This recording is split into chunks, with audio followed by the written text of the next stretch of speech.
Je m'appelle donc Frédéric Médaille, je suis professeur en écologie, biogéographie, biologie de la conservation à l'Université d'Aix-Marseille, au sein de l'Institut méditerranéen de biodiversité et d'écologie. Je travaille sur la connaissance et la conservation de la flore méditerranéenne et également saharienne. Et l'objet aujourd'hui de cette conférence aux convergences botaniques, c'était d'évoquer la flore du Sahara, sa diversité, les problématiques biogéographiques, de conservation, mais également tous les manques de connaissances qu'il y a concernant cette flore et cette végétation du plus vaste désert au monde. Alors depuis les premières convergences botaniques, Philippe Rabot, que je salue, dont je salue le travail et qui s'occupe du programme, poursuit littéralement le professeur Frédéric Médaille, puisque nous espérons son intervention depuis toutes ces années, tant nous connaissons et apprécions, comme beaucoup d'entre vous, ses travaux sur la flore du Sahara. Frédéric est professeur à l'Université d'Aix-Marseille et je pense qu'il va nous le rappeler. Il a beaucoup travaillé avec des gens comme Pierre Kézel notamment sur ces milieux arides. Je suis vraiment ravi de l'accueillir aujourd'hui et de lui passer le micro. Bonjour Frédéric. Merci.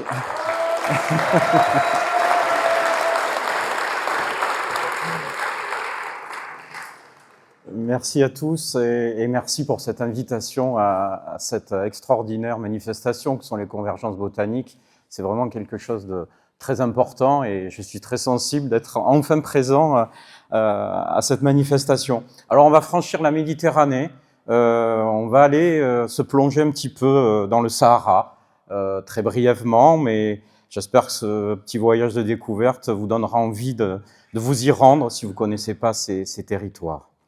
Alors, très brièvement, une définition écoclimatique de ce Sahara. Alors, le Sahara, il ne faut pas l'oublier, c'est le plus vaste désert chaud au monde.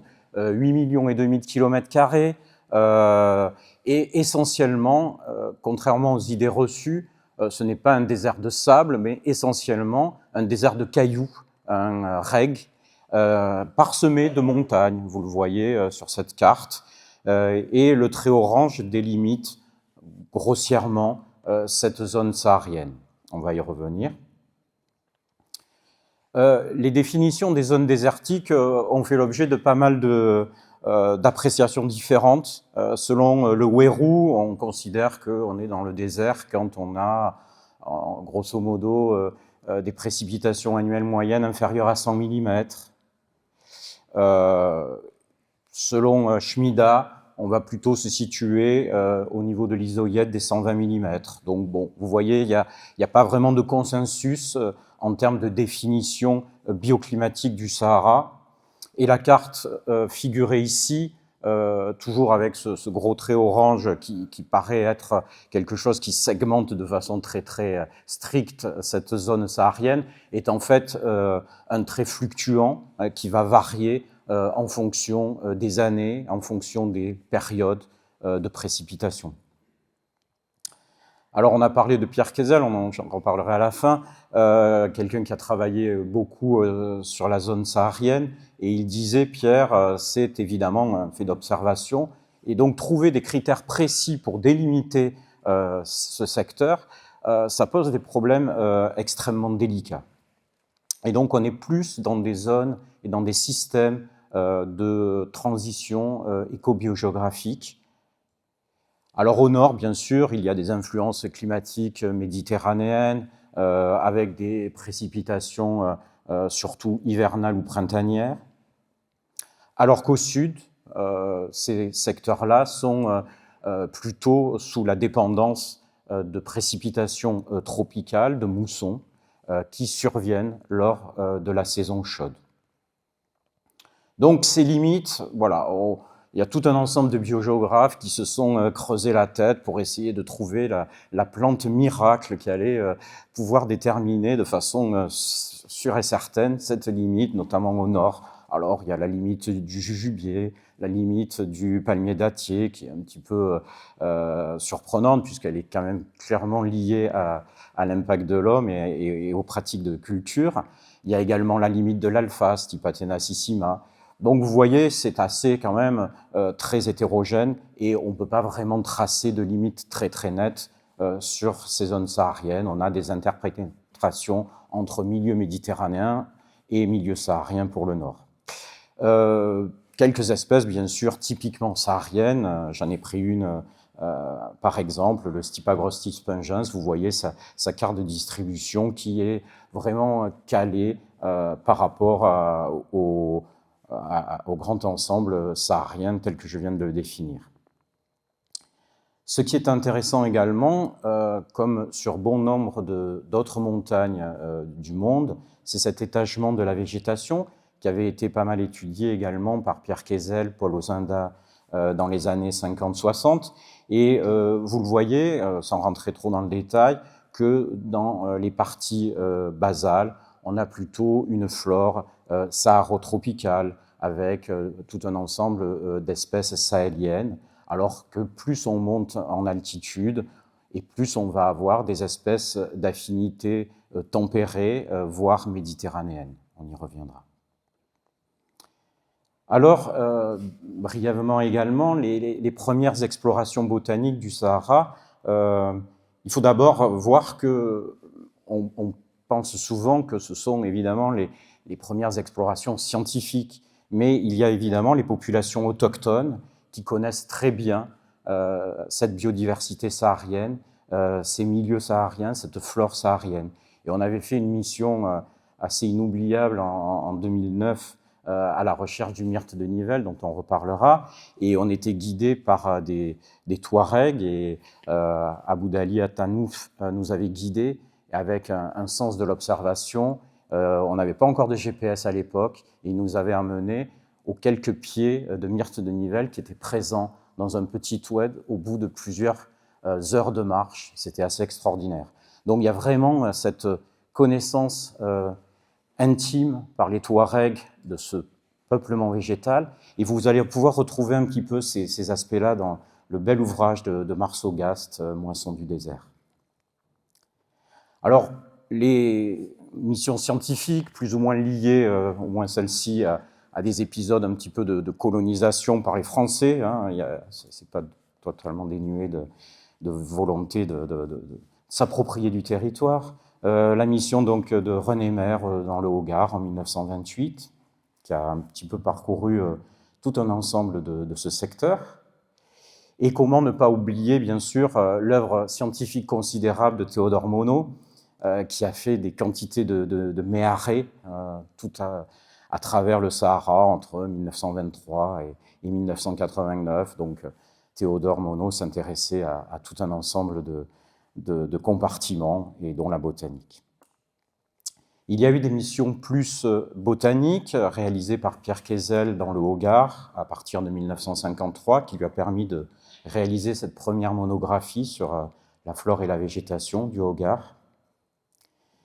Puis, quelques années plus tard, dans le Tibesti au Borkou, où il a pu décrire une trentaine d'espèces végétales nouvelles pour la science, et décrire également tout un ensemble de communautés végétales nouvelles qui ont été, toutes ces données ont été regroupées dans cette monographie Mission botanique au Tibesti.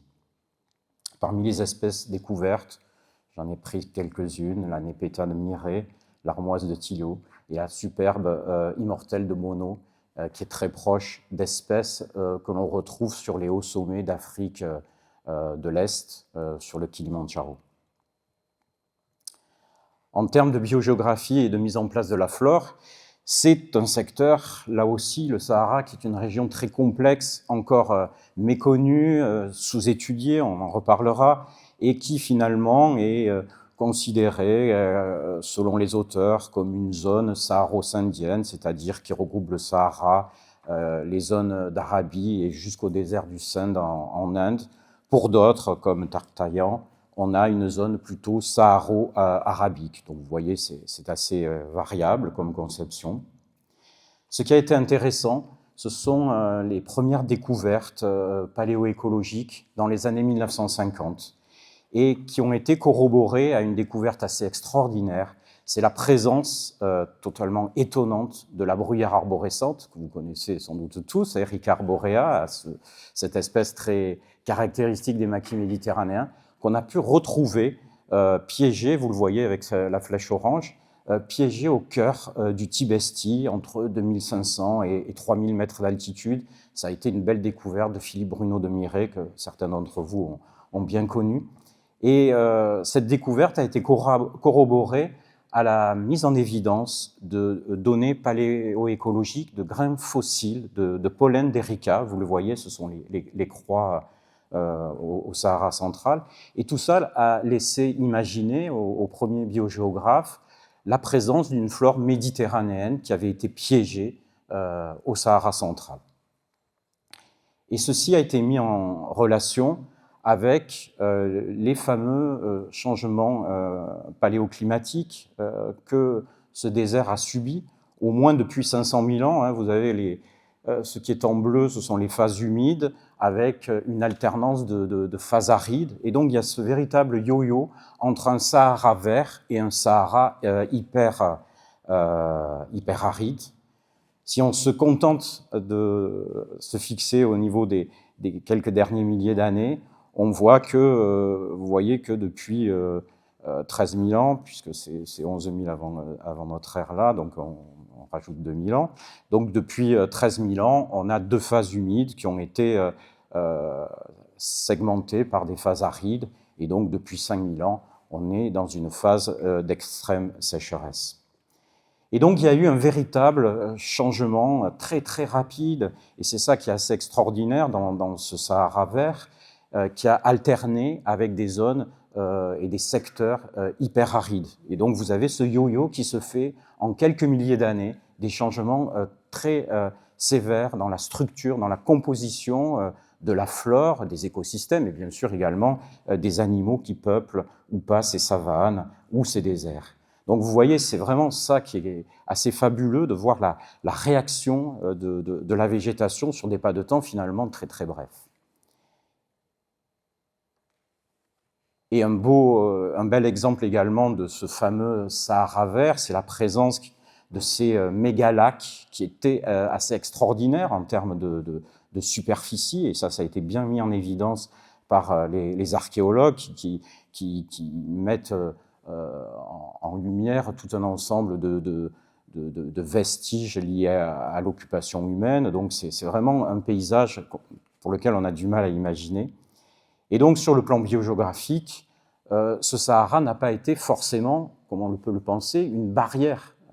Ça a été également un corridor, et effectivement vous avez des migrations d'espèces, notamment depuis l'Afrique du Sud, depuis l'Afrique australe, avec des éléments tropicaux qui ont pu remonter vers le nord lors des phases climatiques favorables. Et c'est la raison pour laquelle vous avez des genres partagés entre l'Afrique australe et la Méditerranée. Hein.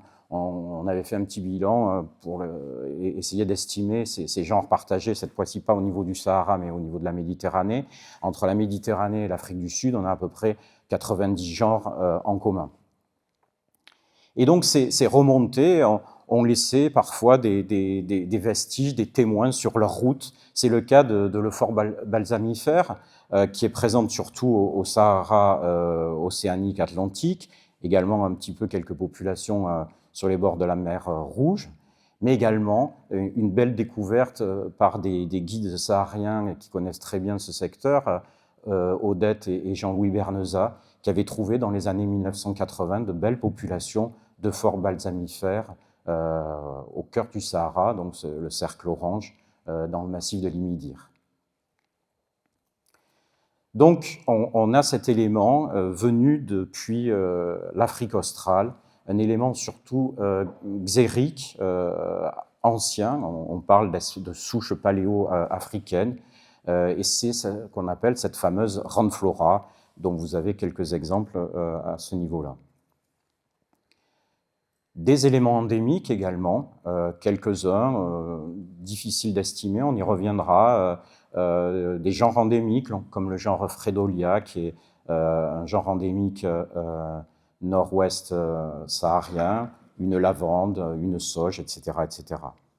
Parmi les espèces les plus extraordinaires, c'est sans doute le cyprès du pré, le Cupressus dupresiana, qui est localisé en quelques zones très très limitées, au sud-est de Djanet, entre la limite de l'Algérie et de la Libye. Et vous voyez qu'il y a à peine 233 individus connus au monde de ce cyprès en situation spontanée. Il a été évidemment pas mal planté en Afrique du Nord et même en Europe. Et bon, ça reste quand même une espèce hautement relictuelle et très importante et menacée. On ne connaît pas l'état actuel des populations depuis la synthèse de Fathia Abdoun en 2002. Alors on s'était intéressé à l'organisation de la structure biogéographique, phylogéographique d'un myrte, le myrte de Nivelles. Vous savez sans doute que le genre Myrtus, il y a deux espèces, Myrtus communis et Myrtus nevillei, qui est endémique de quelques montagnes du Sahara central.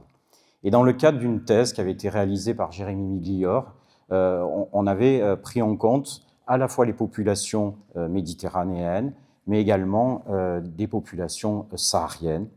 Et il y a un premier événement de différenciation vers 5 millions d'années, mais un second notamment, qui va se produire entre 2 et 1 million d'années.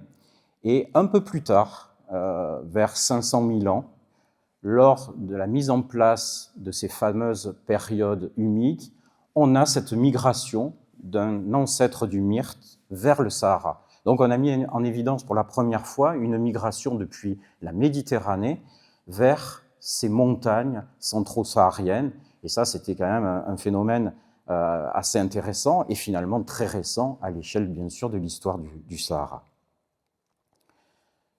Un autre exemple intéressant, qui est bien étudié par un collègue de Toulouse, Guillaume Bénard, du CNRS, et qui travaille sur les oliviers depuis des années, c'est le cas de l'olivier de la Périne, Olea europea sous-espèce Laperinei, qui est là encore présent sur un ensemble de massifs, vous le voyez là, au niveau du Hogarth, Tassili, vous avez ces restes d'oliviers. Et là, cette fois-ci, c'est une migration. L'olivier ne vient pas de la Méditerranée, mais il vient d'Afrique australe. Vous avez cette migration depuis le sud vers le nord, et après différenciation d'autres sous-espèces endémiques, sous-espèce marocana, sous-espèce Ceraciformis, madeirensis, au niveau des îles macaronésiennes.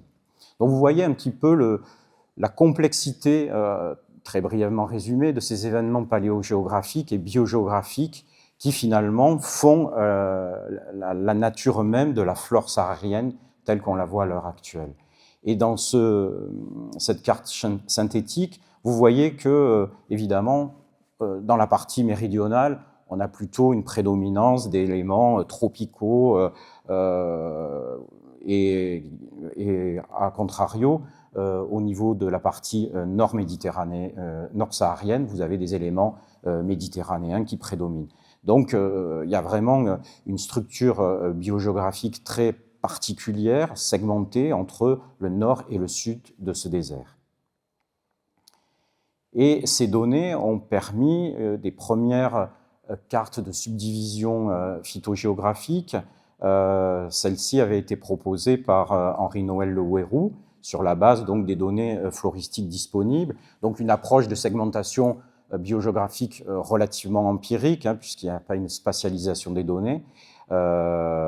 Et cette carte est certes intéressante, mais mériterait d'être retravaillée à la lueur des données et des techniques actuelles de sectorisation biogéographique, telles qu'on a pu le faire avec Cyril Chatelain et tout un ensemble de collègues au niveau du Sahara océanique. Ce Sahara atlantique a fait l'objet d'une tentative de synthèse. Donc vous voyez, c'est relativement réduit, on a à peine 22 200 points d'occurrence, c'est pas grand-chose, mais bon, il n'y a pas une richesse extraordinaire non plus, et c'est suffisant pour dresser et pour réaliser une subdivision phytogéographique qui nous paraît relativement robuste et qui a permis de définir 4 secteurs, je ne vais pas détailler, mais 4 secteurs qui n'étaient pas vraiment pris en compte au niveau de ce Sahara atlantique. Et donc, cette approche-là mériterait d'être conduite à l'échelle de tout le Sahara, bien entendu. On y reviendra. Donc, en termes de biodiversité végétale, en termes de richesse et de conservation, c'est encore une flore, vous l'avez compris, qui reste très hétérogène et malheureusement encore fort méconnue. Avec une richesse réduite, hein, on peut avoir, donc, ce sont des richesses que j'ai mises pour des superficies similaires de 150 000 km². On peut avoir à peine 7 espèces végétales sur 150 000 km² dans la Madjaba El Koubra, une zone qui avait été parcourue par Théodore Monod et qui était désespéré de ne voir parfois aucune espèce pendant toute une journée. Au maximum, on a, vous le voyez, à peu près 570 espèces dans le Tibesti, un massif aussi qui reste largement méconnu. Et donc finalement, on a des chiffres qui ne veulent pas dire grand-chose. Kessel estimé à 1620 espèces pour à peu près 12% d'endémiques. Le Wérou, c'est 2800 taxons pour une 20% d'endémiques. Finalement, on ne sait pas trop comment ça se structure et on aurait vraiment besoin, là encore, d'un nouvel éclairage, d'une nouvelle tentative de synthèse à l'échelle saharienne et notamment au niveau du Sahara oriental qui est souvent un petit peu aussi négligé. Alors, comment se structure cette biodiversité végétale? Elle est surtout liée à des zones privilégiées, des zones refuges, et ces zones refuges, elles sont liées à des zones, notamment des zones humides, les fameuses gueltas, les mares plus ou moins temporaires ou permanentes, que l'on retrouve notamment au niveau des grands massifs. Et cette distribution d'espèces et d'endémiques nous a permis de définir un ensemble de zones refuges. Vous les voyez, en gros, il y a deux grands types. Les zones refuges liées aux montagnes et les zones refuges présentes sur les dorsales maritimes, que ce soit au niveau atlantique ou sur les bords de la mer Rouge. Et ces zones sont des zones privilégiées en termes de persistance d'espèces végétales, mais également animales, qu'il conviendrait bien entendu de protéger. Malheureusement, parler de protection au Sahara, c'est quand même très compliqué. Alors, on a des zones protégées indiquées sur le papier, mais concrètement, il ne se passe pas énormément de choses. Les parcs nationaux qui existent, par exemple au niveau de la Tassili des Adjers, c'est plus un parc national culturel, c'est très bien de protéger ces secteurs de peinture et de gravure, mais l'aspect préservation de la biodiversité dans son ensemble fait quand même relativement défaut. Donc, c'est aussi un plaidoyer pour essayer de travailler à nouveau, d'avoir ce regard vers le Sahara. C'est un champ d'investigation qui est immense, unique, trop négligé ces dernières décennies. Alors que c'est vrai, c'est pas évident d'y aller. Il y a un contexte géopolitique qui est souvent compliqué, mais on peut y aller sur les marges ou même plus. Le Sahara s'ouvre à nouveau. Et donc, j'espère que des recherches dites modernes, de phylogéographie, de biogéographie fonctionnelle, pourront se mettre en place à l'avenir, parce que ça reste un terrain vraiment très important pour essayer de mieux comprendre le devenir de la biodiversité face à ces environnements extrêmes. On parle beaucoup de changement climatique à l'heure actuelle, et travailler sur ces systèmes hyper arides, hyper extrêmes, c'est quelque chose qui paraît presque une évidence, je dirais. Et avec tout un ensemble d'espèces, y compris des grosses espèces comme cette cistanche qui peuplait les environs de Mahamid ce printemps dernier et qui finalement, d'après une première synthèse, finalement serait un taxon méconnu. Et donc, là aussi, travailler sur la réponse de la flore, de la végétation face à ces changements climatiques, avec parfois des situations très surprenantes. On a eu en septembre 2024 des précipitations assez extraordinaires dans le Tafilalet, 200 mm de précipitations en quelques jours, alors qu'il n'avait pas plu 1 mm en 6 ans. Et donc, vous voyez, après, quand on y va quelques mois après, on voit une émergence d'espèces particulièrement des brassicacées, et je vous invite, si vous ne connaissez pas, à consulter cette revue en ligne, Al Yasmina, qui parle de biodiversité du Maghreb et du Sahara, et qui traite un petit peu de ce phénomène-là. Et voilà quelques photos avec des brassicacées comme Eruca aurea ou l'endémique Foliola bilottini. Donc, pour terminer, si vous avez des données encore dans vos carnets, vos ordinateurs concernant le Sahara et que vous voulez faire partager, la base de données des plantes d'Afrique, développée par Cyril Châtelain au niveau des conservatoires botaniques et jardins botaniques de Genève, est là pour vous accueillir avec plaisir. Vous pouvez vraiment contribuer. Si vous voulez vous rendre dans le Sahara, participer, botaniser, je pense qu'il y a vraiment beaucoup de choses à faire et toutes les données seront nécessaires pour avoir une meilleure connaissance de cette flore. Si vous voulez en savoir plus avec ce très bref exposé, on avait réalisé avec Pierre Kiesel cet ouvrage il y a quelques années, Biogéographie de la flore du Sahara, et qui est toujours, je pense, à peu près d'actualité, parce que malheureusement, il y a relativement peu de travaux qui se développent à ce niveau-là. Et je voudrais terminer pour cet exposé en rendant hommage, bien sûr, à Pierre Kiesel, qui a été mon mentor et qui est décédé il y a une dizaine d'années maintenant. Et également une pensée à un très grand connaisseur de la flore du Maroc, qui est parti en février dernier, Alain Daubignard, que vous connaissiez sans doute aussi, et qui avait réalisé, entre autres, cet index synonymique de la flore d'Afrique du Nord avec Cyril Châtelain. Et pour finir, peut-être voilà, vous donner envie de vous rendre dans ces zones fascinantes. Vraiment, je pense que c'est indescriptible. Aller au Sahara, c'est quelque chose d'assez étonnant. Moi, je travaille principalement dans le hotspot du bassin méditerranéen, où on a une profusion d'espèces végétales. Et là, c'est l'unicité. Et cette unicité, elle est aussi frappante, elle est touchante. Et tel que cet agar, Merua crassifolia, cet arbre magique des Touaregs, il est là, on ne sait pas trop comment, mais il est là malgré tout. Voilà.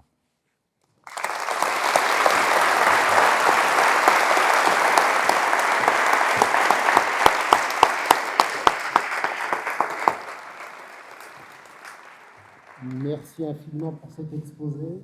Oui, merci Fred pour cet exposé, hein, c'est magnifique. Il y a un point qui m'échappe. Tu parles de nécessité de protection et de difficulté de mise en place d'une protection. Et bon, une protection, en principe, c'est contre les impacts humains. Est-ce qu'il peut y en avoir pour les espèces dont tu parles? Il y en a, oui, il y en a fortement. Si on revient par exemple au niveau du cas du cyprès de Dupré, lors des événements assez tragiques qu'il y a eu lieu en Libye il y a quelques années, cet arbre est vraiment à la limite entre Algérie et Libye. Bon, il n'y a pas vraiment de frontière, et on s'est aperçu qu'il y avait tout un impact au niveau induit par les migrants qui coupaient de façon considérable cet arbre. Donc il y a eu des impacts très très forts.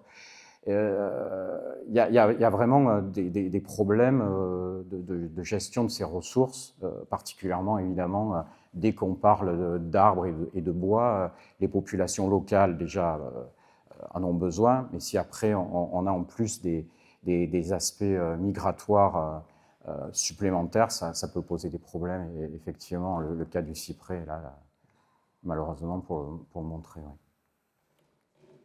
Donc des niveaux de protection qui sont quasi inexistants. Alors on peut se dire qu'il y a une autoprotection, mais malgré tout, il y a des problèmes. Bonjour, est-ce qu'on peut réussir aujourd'hui à prévoir un peu la réponse de la végétation saharienne face au changement climatique? Parce que peut-être des espèces qui vont migrer, il y en a peut-être qui sont coincées au centre du Sahara, et donc il va y avoir une extinction de grosses populations. Ouais. C'est une bonne question aussi. C'est toujours compliqué. À l'heure actuelle, d'après les données satellitaires et qui sont corroborées par des données de terrain, on a au moins dans la partie nord-occidentale du Sahara une tendance à un certain verdissement, entre guillemets, qui semble se produire du fait des changements des régimes de précipitation, notamment liés au réchauffement de la mer Méditerranée.